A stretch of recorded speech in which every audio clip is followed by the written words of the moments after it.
अस्सलाम वालेकुम। बेरोजगारी कैसे खत्म होगी और महंगाई कैसे कम होगी? आज हर आदमी परेशान है।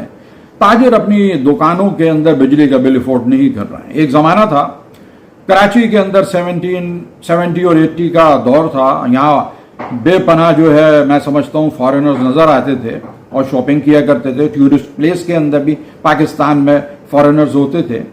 और लेकिन अब कराची के अंदर जो है जिस तरीके से लॉ एंड ऑर्डर की सिचुएशन है, यहाँ फॉरेनर्स तो बहुत दूर की बात है। एक्सपो सेंटर में कुछ दिन पहले मैं आया तो वहाँ मौत के कुएं में अंदर हिजड़े जो है नाच रहे थे और एक मोटरसाइकिल घूम रही थी।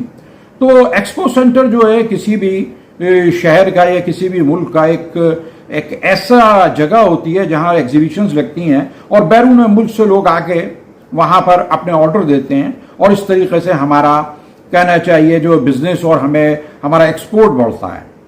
लेकिन आज ये तमाम चीज़ें ख़त्म हो गई हैं। हमारे मुल्क के अंदर मज़हब का कार्ड इस्तेमाल किया जाता है, जबकि हम मजहबी मुल्क हैं और मज़हब के नाम पे हमारा मुल्क बना है। यहाँ पॉलिटिशियन जो है मज़हब का कार्ड इस्तेमाल करते हैं। बहुत सारी ऐसी जमातें हैं जिन्हें कलअदम करार दे दिया गया है। यहाँ कहना चाहिए नस्ल परस्ती के पीछे कई हजार आदमी पिछले दहाइयों में मार दिए गए। तो मैं ये समझता हूँ जब तक लॉ एंड ऑर्डर की सिचुएशन सही नहीं होगी और इस किस्म की तंजीमों के ऊपर और सियासी पार्टियों के ऊपर बैन नहीं लगेगा तो मैं नहीं समझता कि ये हमारा कराची जो है रोशनियों का शहर बन सकता है।